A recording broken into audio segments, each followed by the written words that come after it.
인류의 전염병, 감염병을 획기적으로 줄이는데 엄청난 기여를 한 이 항생제, 인류의 어떤 발전, 사무의 어떤 것들을 진전시키는데 큰 역할을 했던 이런 것들, 이게 엉뚱한 상황 속에서 예기치 않은 어떤 일들 속에서 발생했다는 거죠. 오늘 말씀이 어떤 말씀입니까? 재림에 대한 말씀입니다. 근데 이 재림에 대한 말씀을 자세히 읽다 보면 생각지 못한 선교에 대한 부분들이 등장하는 것을 볼 수가 있습니다. 굉장히 획기적인 어떤 혁명적인 그런 선교에 대한 말씀이거든요. 그래서 오늘 이 말씀을 우리가 같이 참고하면서 주님께서 이 말세지 말에 우리 교회를 향한 또 우리를 향한 세계 선교와 이 지역 복음화의 하나님의 그 사명과 뜻을 우리가 다시 한번 돌아보고, 그리고 또 이 선교에 동참함으로써 주님을 기쁘시게 하고 이것이 우리에게 우리 삶에 큰 은혜가 되는 그런 복된 시간이 되시기를 축복합니다. 오늘 말씀은요, 예수님과 제자들이 성전에서 나가시면서 발생하게 됩니다. 그게 배경이에요. 성전에서 나가는데 주님이 나가시는데 제자들이 이 성전에 대해서, 화려한 성전, 헤롯 성전이 너무 멋지잖아요. 46년 동안 지어졌고. 그래서 그 성전에 대해서 이제 가리키면서 뭔가 아름다움에 대해서 설명하시려고 하는데 주님께서 그것을 아시고 뭐라 그러냐면 이 성전이 돌 하나도 돌 위에 남지 않고 뭐 하리라? 무너지리라고 예언을 하십니다. 그 제자들이 깜짝 놀라죠. 오늘 우리가 이 말씀을 3절부터 읽었는데 24장 1절 2절에 그 장면이 기록되어 있습니다. 한번 보실까요? 시작. 예수께서 성전에서 나와서 가실 때 제자들이 성전 건물들을 가리켜 보이려고 나오니 대답하여 이르시되 너희가 이 모든 것을 보지 못하느냐? 내가 진실로 너희에게 이르노니 돌 하나도 돌 위에 남지 않고 다 무너뜨려지리라. 그러니까 이게 제자들에겐 굉장히 큰 쇼크였어요. 왜냐면 이제 막 짓고 있는데 아직 짓지도 않았거든요. 46년 동안 지어져 왔는데 이게 AD 68년경에 완성이 돼요. 계속해서 짓고 있는 과정이거든요. 진짜 초호화로 아름답게 만들었는데, 그러니까 이게 돌이 엄청나게 크고 위대한 건물인데 이게 돌 위에 돌 하나도 남지 않고 무너진다고? 굉장히 제자들에게는 성전이 무너진다라는 거는 이스라엘이 멸망한다라는 거랑 똑같거든요. 그러니까 너무너무 큰 충격이었어요. 예수님의 이 말씀이. 그래서 주님께서 이 말씀을 하시고 제자들과 함께 감람산으로 올라가게 됩니다. 그때 제자들이 두근거리고 떨리는 마음으로 주님께 나와서 여쭙습니다. 뭘 여쭙냐면 좀 아까 말씀하신 그 사건, 언제 돌 하나도 돌 위에 남지 않고 성전이 무너지는, 그러니까 이스라엘의 멸망이라고 생각하면 되겠죠. 이스라엘의 멸망, 그런 것들이 언제 일어날까요, 주님? 그리고 이스라엘의 멸망과 더불어서 제자들이 물은 게 뭐냐면 세상 끝, 세상 종말에는 어떤 일이 일어나겠습니까? 하고 이제 질문을 하는 거예요. 그때 예수님께서 오늘 우리가 읽은 이 재림시, 세상 끝에 일어날 일들을 이제 우리가 이 내용은 잘 알고 있죠. 마태복음 24장에 종말 때 나타난 일들 쭉 말씀하시는 거예요. 근데 3단계로 이루어져 있어요. 이 종말에 나타날 현상이 예수님의 말씀을 분석을 해보면 재난의 시작, 그 다음에 재난의 본격적인 단계, 그리고 재난의 마지막 끝에 대한 부분으로 이렇게 주님께서 3단계로 설명을 해 두셨습니다. 그 첫 단계가 뭐냐면 난리와 난리, 소문을 너희가 들을 것이다. 그리고 적그리스도가 나타나서 미혹하는 사람들이 세상에 도처에서 일어나게 될 것이고, 그리고 민족이 민족을, 나라가 나라를 대적하면서 전쟁이 일어나고 세계 각곳에 지진과 기근들이 발생을 하는데 이것이 재난의 뭐라고요? 시작이래. 야, 이게 재난의 시작이에요. 이게 굉장히, 이게 본격적인 단계도 아니고 이게 재난의 시작이라는 거예요. 그럼 본격적인 단계는 뭐냐면 사람들이 믿음의 백성들을 환난에 넘겨주는 거예요. 그리고 막 죽이는 거예요. 그리고 이유도 없이 뜻도 없이 그냥 미워하는 거예요. 세계 도처에서 믿음의 백성들을 그냥 싫어하는 거예요. 비호의적인 거예요. 예. 그러면서 사람들을 미혹하고 불법이 성하며, 불법이 뭐냐면, 그러니까 불법이 성한다라는 것은 불법적인 것이 합법화된다는 거예요. 그러니까 가짜가 진짜 행세를 하고 거짓이 진리처럼, 진실처럼 호도되는 그런 세상이 도래한다라는 거죠. 불법이 성하고 사람들의 뭐가 식어요? 사랑이 식어지는 거죠.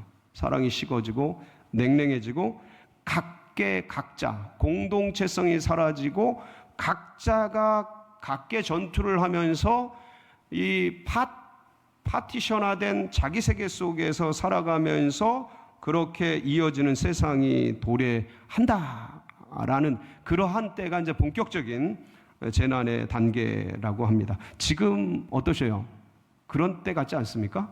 재난은 시작이 됐고 세계 곳곳에서 전쟁과 기근과 환란들이 이제 몰아치고, 그 다음에 기독교에 대해서 온 세계에서 아직은 본격적인 박해 같지는 않은데 비호의적이고, 그 다음에 암암리에 뭔가 이렇게 우호적이지 않고 그러면 뭔가 이렇게 자꾸 공격하고 매스미디어나 여러 가지로 공격하고 이제 그런 일들이 이제 일어나고 불법이 온 세상 가운데 뭐 만연해 있지 않습니까? 사랑은 점점점 어디에서 사랑을 발견해야 될지도 모르는 그런 본격적인 단계가 지금 임하고 있다고, 우리가 그 시대를 살고 있다고 생각이 들어지네요. 이 말씀을 보니까.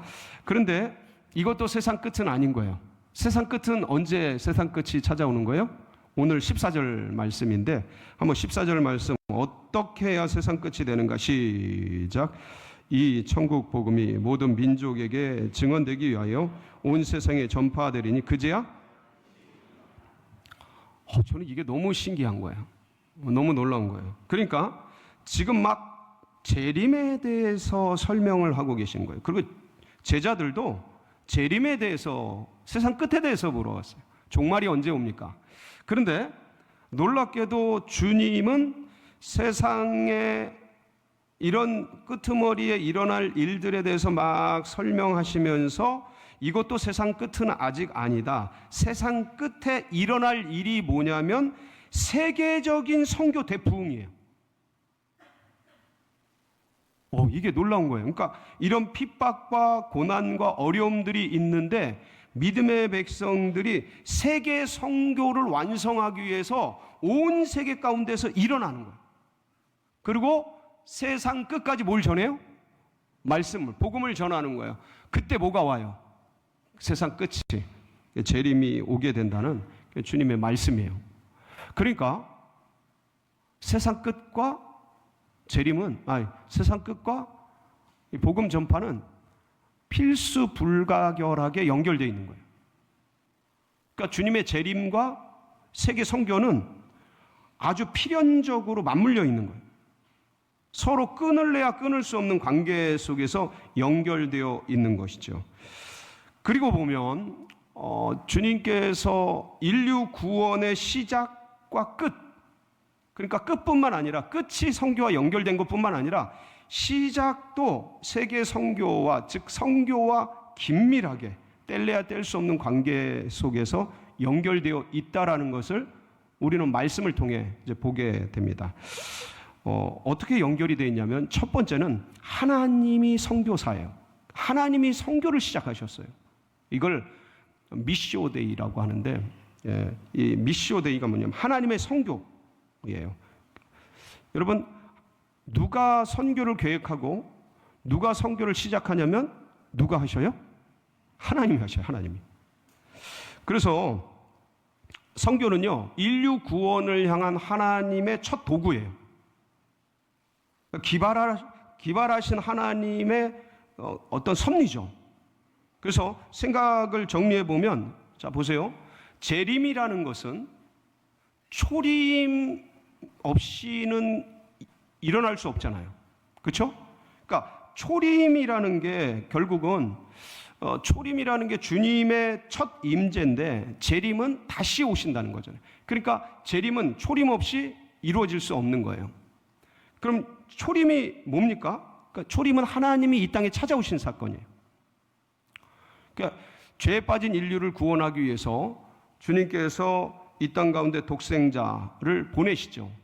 은혜가 풍성하신 하나님께서 독생자 아들 예수 그리스도를 이 땅에 보내셔서 십자가에 달려 돌아가게 하시고 3일 만에 부활시키셔서 모든 믿는 백성들은 영생을 얻는 기가 막힌 구원의 도리를 이 땅 가운데 전해주시지 않습니까? 그래서 이 모든 것들을 기획하시고 이 모든 것들을 섭리하시고 이 모든 것들을 계획하신 그 분이 누구시냐? 하나님이셔요. 아들을 보내시려고 이 모든 성교의 기획을 하신 거죠. 자, 그 다음에 두 번째는 그러니까 아들 예수 그리스도가 이 땅에 선교사로 오시죠. 죄에 빠진 죽을 운명에 놓여진 이 인류를 구원하기 위해서 주님께서 아버지 하나님께서 그 아들 예수 그리스도를 이 땅에 선교사로 파송을 하시고 주님은 선교사가 되어서 이 땅 가운데 찾아오시지 않습니까? 그래서 구원의 길을 우리에게 전해주시고 길과 진리와 생명의 길이 어디 있는지 우리에게 알려주셔서 아까 말씀드렸다시피 마지막에 십자가를 지시고 인류를 구원하기 위한 놀라운 그 길을 걸어가시게 됩니다. 그래서 부활의 신비를 통해서 영생할 수 있는 문을 열어주셨지 않습니까? 그리고 이제 이 모든 일들을 제자들에게 보이시고 알리시고 설명하시고 나서 그 제자들에게 무슨 명령을 또 내리냐면 너희들은 가서 모든 민족을 뭐를 삼아요? 제자를 삼아 아버지와 아들과 성령의 이름으로 세례를 베풀고 내가 너희에게 분부한 모든 것을 가르쳐 지키게 하라. 이게 이제 예수님께서 그때 당시에 12제자 70인문도 120문도 그리고 오고 오는 믿음의 백성들에게 남기신 지상명령이에요. 이 땅에서 가장 지고지순한 최고의 명령이란 뜻이죠. 그런데 이 지상명령을 잘 분석을 해보면 그러니까 그러니까 선교 대명령이에요. 선교 대명령. 가서 복음을 전하라는 것이죠. 그리고 세 번째, 이 말씀에 따라서 성령이 선교를 하셔요. 여러분들 성령께서 이 땅에 오신 목적이 사도행전 1장 8절에 자세히 기록이 되어 있어요. 오직 성령이 너희에게 임하시면 너희가 권능을 받고 예루살렘과 온 유대와 사마리아 땅끝까지 이르러되 그래서 주님의 성령이 오심으로 인해서 이 땅 가운데 복음을 전하는 영으로 찾아오셔요. 그러니까 초림하신 예수님께서 복음을 남기시고 다시 재림하시기까지 이 복음을 땅끝까지 전하는 데 있어서 가장 탁월한 능력과 무기가 뭐냐? 성령이신 거죠. 그러므로 성령은요 교회의 본질이면서 선교의 본질이에요. 선교의 산 증인이에요. 선교가 일어나는 곳에 성령이 역사하는 거죠. 복음이 땅끝까지 전파되는 데 있어서 이렇게 끝까지 함께 하실 수 있는 분이 누구시냐? 결국 성령이신 거죠. 이렇게 생각을 해보면 성부, 성자, 성령의 삼위일체 하나님께서 인류를 향해 처음부터 끝까지 집중하신 사역이 뭐냐? 선교인 거예요. 아버지께서 선교의 계획을 세우시고 아들 예수께서 선교사로 찾아오시고 성령 하나님이 선교의 후원자가 되셔서 그리고 마지막까지 주님의 제자들을 향한 마지막까지 강조하시고 명령하신 것이 무엇이냐? 지상명령. 만민에게 복음을 전파하라. 온 모든 민족을 제자 삼아라. 이 지상명령, 선교 사명인 거죠. 그래서 우리가 집중해야 될 사역이 뭐냐? 선교 사역인 거예요. 왜냐하면 복음이 세상 모든 곳에 전파되어야만이 누가 찾아오셔야 이 땅에? 예수 그리스도께서 찾아오시게 되는 겁니다. 그러니까 세상 끝이 선교와 연결이 돼 있고 주님의 재림이 복음 전파와 아주 필수 불가결하게 연결이 되어 있는 겁니다. 그래서 선교는요, 재림의 도구이고 세상 끝까지 복음을 전파하는 세계 선교를 통해서 주님의 나라가 이 땅에 전격적으로 임하게 될 수 있는 겁니다. 그러므로 지역 전도와 세계 선교는요, 예수님을 이 땅에 재림케 하는 가장 강력하고 빠른 방법이에요. 이게 선교적 재림론이에요. 우리 선결교단이 중생선결 신유 재림의 아름다운 사중복음을 가지고 있는데, 이 마지막 재림의 신앙, 이것이 선교와 이렇게 긴밀하게 연결이 돼 있어서 선교는 재림의 최후의 도구다. 최선의 도구이면서 최후의 도구다. 그래서 이 땅의 모든 교회는요, 이 사명 때문에 존재합니다. 예배, 찬양, 기도, 교제, 교육, 훈련, 양육, 수많은 남전도회, 여전도회, 각 기관 많은 것들이 존재하는데, 이 모든 도구와 모든 은혜의 수단과 모든 교회의 모든 것들은 여기서 이렇게 예배드리면서 은혜 받고 찬양하면서 기도하면서 은혜 받고 하는 이 모든 것들은 무엇을 지향하면서 향하면서 존재하냐면 바로 주님의 복음을 세상 끝까지 전하려는 선교적 사명 때문에 존재하고 있는 겁니다. 그래서 이 땅의 모든 교회는 선교적 교회가 되어야 해요. 미셔널 처치가 되어야 합니다.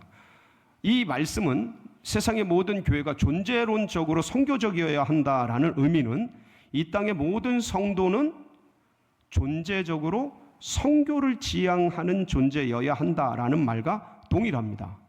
왜냐하면 교회는 성도의 모임이거든요. 저희 교회는요, 이와 같은 성삼위 하나님의 명령과 우리 주 예수 그리스도의 사명을, 맡기신 사명을 붙들고 지금까지 달려왔습니다. 1985년도에 5개 교회 및 기독교 방송 후원을 시작으로 선교를 출발하였습니다. 그리고 그동안 42년간 국내에 총 968개 미자리 교회, 그리고 741개 기관, 그리고 640개 해외 교회 및 선교사님들을 도와왔습니다. 작년이죠. 2024년에 국내에 18개 미자리 교회, 그리고 4개 기관, 그리고 27개 해외 교회 및 선교사님들에게 총 2억 8,032만 원을 지원을 하였습니다. 그리고 올해 2025년이죠. 국내 14개 미자리 교회, 그리고 4개 기관, 그리고 17개 해외 교회 및 선교사님들에게 총 1억 1,180만 원을 지원할 예정입니다. 이거는 교회에서 지원하는 거고요. 그 다음에 이제 성도님들이 오늘 이제 작정을 하시고 또 이전에 작정하신 그런 것들 합쳐져서 지정 헌금들이 또 있습니다. 저희 교회가 DTS를 하면서 세계 많은 국가를 가시잖아요. 그래서 거기서 이제 감동받고 도전받은 성도님들이 다 작정을 하셔서 선교 후원을 다 하고 계시거든요. 근데 그런 것들이 합쳐지면 약 3억 원, 올 2025년도 3억 원 정도가 지원될 예정입니다. 그럼에도 불구하고 우리는 아직 도울 것이 굉장히 많고 또 여전히 필요로 하는 곳들은 다방면에 많이 계십니다. 선교사님들 또 연약한 교회들이 많이 있습니다.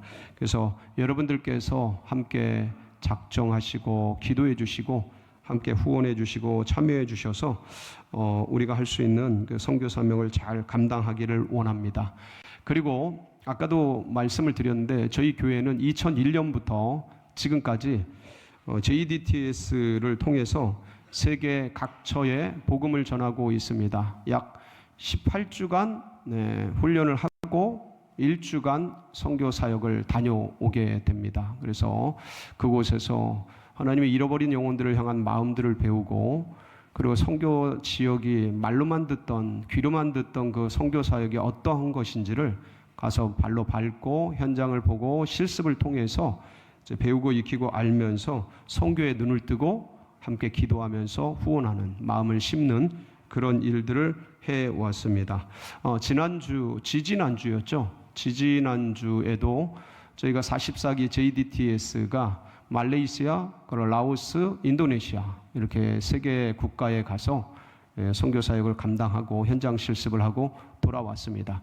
2부 말고 3부 예배 때 이 팀들이 나와서 또 이렇게 선교 보고하고 간증을 하고 본인들이 느낀 그러한 마음들을 이제 나누면서 함께 감동하고 감격하며 은혜 누리는 시간을 갖게 될 터인데, 이렇게 해서 저희 교회는 끊임없이 선교를 지향하고 선교적 교회를 향해서 나아가고 있습니다. 사랑하는 성도 여러분, 교회의 존재 이유는요, 선교입니다. 복음 전파입니다. 이를 위해서 우리가 힘껏 예배하고 있고요. 또 이 일을 감당하기 위해서 여러 가지 친교와 조직들을 하고 있습니다. 그래서 성삼위 하나님께서 나를 구원하기 위해서 이 땅에 찾아오신 것처럼 여러분 우리도 또 나도 때를 얻든지 못 얻든지 또 여러 가지 삶의 형편이 어떠하든지 간에 주님께서 나를 향해 기억해 주시고 역사해 주신, 그래서 그 선교 사명 감당하면서 이 믿음의 길 가기를 바랍니다. 내가 가든지 보내든지 나누든지 하여서 하나님을 기쁘시게 하고 우리 성도님들께 주신 사명을 온전히 이루어드리는 그런 복된 한 해가 되시기를 주의 이름으로 축복합니다.